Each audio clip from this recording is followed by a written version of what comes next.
La louange est à Allah subhanahu wa ta'ala, c'est lui que nous louons et auprès de lui nous recherchons protection et nous demandons refuge et protection auprès d'Allah le Très-Haut contre le mal de nos propres personnes ainsi que contre le mal de nos propres actions. Celui qu'Allah a guidé, il n'y aura personne pour l'égarer, et celui qui l'a égaré, il n'y aura personne pour le guider. J'atteste qu'il n'y a pas de divinité digne d'être adorée en toute vérité et exclusivité à l'exception d'Allah le Très-Haut. Et j'atteste que Muhammad sallallahu alayhi wa sallam est son serviteur et messager. Ô vous les hommes, craignez votre Seigneur qui vous a créé à partir d'une seule personne et qui a créé à partir de celle-ci sa compagne et a multiplié à partir de ces deux-ci un grand nombre d'hommes et de femmes. Et craignez Allah au nom duquel vous vous implorez mutuellement et craignez de rompre les liens du sang. Allah observe parfaitement ce que vous faites. Ô vous qui croyez, craignez Allah et prononcez des paroles justes. Il vous arrangera vos affaires et vous pardonnera vos fautes. Et celui qui obéit à Allah et à son messager a remporté un vif succès. La meilleure parole est la parole d'Allah le Très-Haut. La meilleure guidée, la guidée du prophète Mohammed sallallahu alayhi wa sallam. Et la pire des choses sont les choses rapportées en islam, c'est-à-dire rajoutées en celui-ci et n'en faisant pas partie. Et toute chose rapportée est une innovation et toute innovation est un égarement. Et tout égarement est voué au feu. أيها المؤمنون عباد الله أوصيكم ونفسي بتقوى الله تعالى فإن العاقبة للمتقين. Ô croyants serviteurs d'Allah, je vous enjoins ainsi qu'à moi-même la crainte pieuse d'Allah, car la fin heureuse appartient à ceux qui craignent pieusement Allah le Très-Haut. Serviteurs d'Allah, une période noble d'obéissance et d'adoration vient de passer, à savoir le mois béni de Ramadan, aux journées profitables et aux nuits méritoires. Ce mois durant lequel les croyants redoublent d'efforts et se concurrencent sainement dans les domaines du bien et de la réformation des cœurs et des personnes. Et tout cela est source de joie pour le croyant. Serviteur d'Allah, le soumis se doit cependant d'être conscient que l'adoration d'Allah le Très-Haut et l'effort assidu dans ce qui satisfait Allah, eh bien cela n'est pas limité à une période déterminée. La fin du mois de Ramadan ne met pas fin à l'adoration du Seigneur des mois. La clôture de ces jours bénis et ces nuits de mérite ne signifie pas la clôture des œuvres de bien. Allah dit, et adore ton Seigneur jusqu'à ce que te vienne la certitude.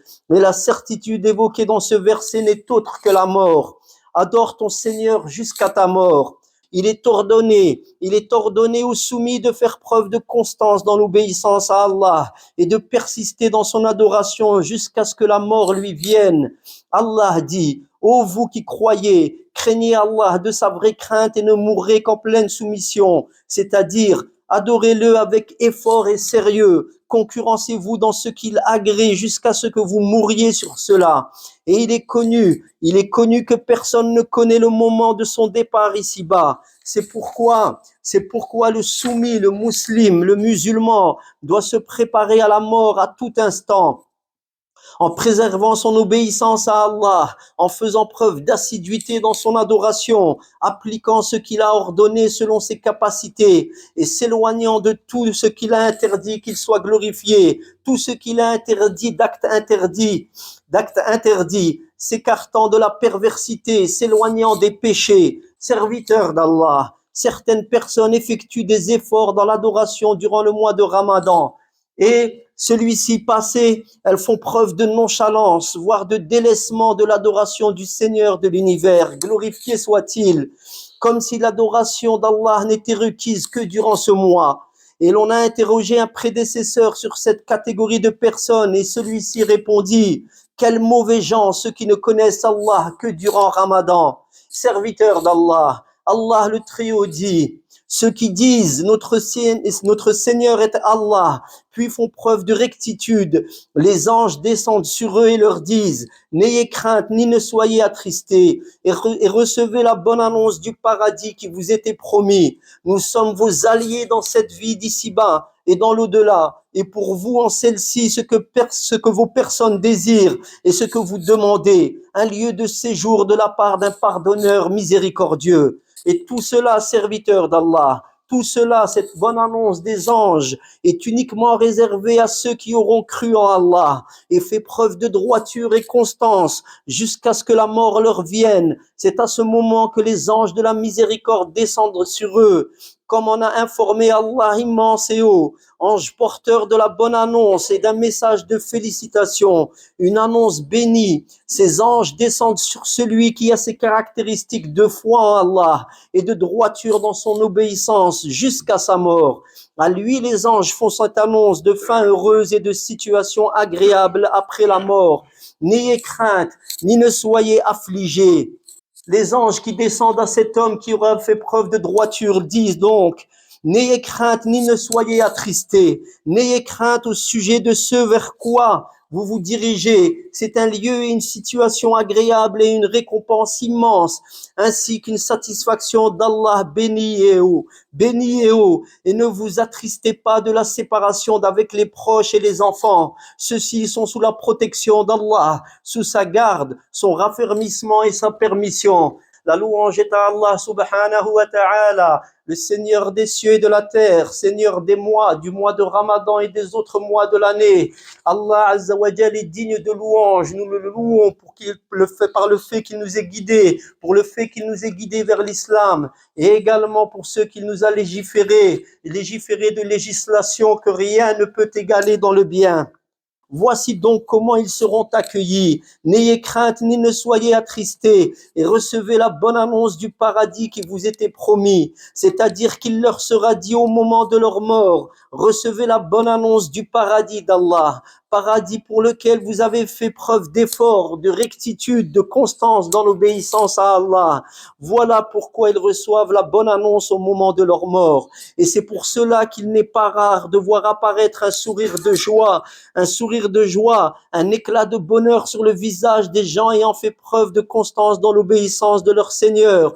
L'on voit ces signes sur leur visage après leur mort, certainement en réaction à cette annonce immense, ces félicitations magnifiques qui leur sont faites au moment de leur mort. Serviteurs d'Allah, certes le jeûne a été rendu obligatoire durant le mois de Ramadan dans son entièreté, mais il reste qu'après celui-ci, le reste de l'année est propice à tout jeûne surérogatoire pour les soumis.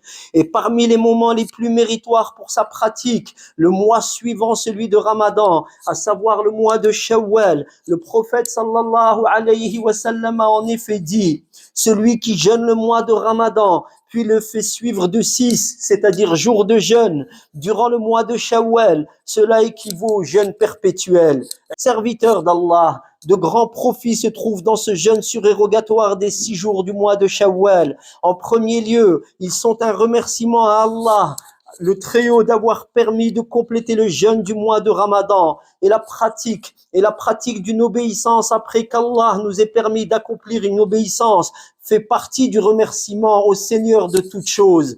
Ton jeûne de ces 6 jours du mois de Shawwal, dans lequel nous nous trouvons, entre donc dans la reconnaissance à Allah de t'avoir permis de jeûner le mois de Ramadan, et tout vient de lui. Permission, pratique, remerciement, qu'il soit glorifié, pas de divinité en dehors de lui. Et parmi les profits du jeûne de ces 6 jours, serviteurs d'Allah, le fait qu'il soit une pratique surérogatoire après celle de l'obligation, tout comme la pratique de la prière surérogatoire après une prière obligatoire, afin d'en réparer les fautes, diminutions et lacunes. Il en va de même pour le jeûne de ces 6 jours. Mais pas de doute sur le fait que notre jeûne du mois de Ramadan soit entaché d'erreurs et de défauts. Ces 6 jours jeûnés en ce mois de Shawwal ont donc pour fonction, parmi d'autres, de combler les faiblesses ayant marqué notre jeûne obligatoire. Également, serviteur d'Allah, ce dont le prophète a informé au sujet du jeûne du mois de Ramadan et des 6 jours du mois de Shawwal à sa suite, il a dit: cela équivaut au jeûne perpétuel. Ceci, serviteur d'Allah, du fait que la bonne action est décuplée, c'est-à-dire 10 fois plus grande par la miséricorde d'Allah. Le mois de Ramadan correspond donc à un jeûne de 10 mois. Et lorsque le serviteur le fait suivre de 6 jours du mois de Shawwal, ils deviennent 60 jours, 2 mois. Et c'est alors qu'il a jeûné en ce mois et ces 6 jours. C'est comme s'il avait jeûné l'année dans son entièreté. Et si la personne pratique cela chaque année de sa vie, c'est effectivement comme s'il avait perpétuellement jeûné. Qu'Allah permette à ses serviteurs d'œuvrer dans la recherche de sa satisfaction. اللهم إنا نسألك أن تغفر لنا في أيامنا هذه، وأن تفتح لنا صدورنا لقبول الحق والعمل به. اللهم أرنا الحق حقا وارزقنا اتباعه، اللهم أرنا الحق حقا وارزقنا اتباعه، وأرنا الباطل باطلا وارزقنا اجتنابه. اللهم إنك عفو تحب العفو فاعف عنا. اللهم اجمع قلوبنا على كتابك وسنة نبيك صلى الله عليه وآله وسلم. اللهم اغفر لنا ولآبائنا وأمهاتنا ومشايخنا ولسائر المسلمين والمسلمات والمؤمنين والمؤمنات. اللهم انصر إخواننا المظلومين في كل مكان، اللهم انصرهم يا رب العالمين. إنك أنت القوي، أنت العزيز، أنت القوي والغفور والرحيم يا رب العالمين. اغفر لنا واغفر لهم، وارحمنا وارحمهم. اللهم انصرنا وانصرهم على عدوك وعدوهم وعدونا. وصلى اللهم على نبينا محمد وعلى آله وصحبه أجمعين.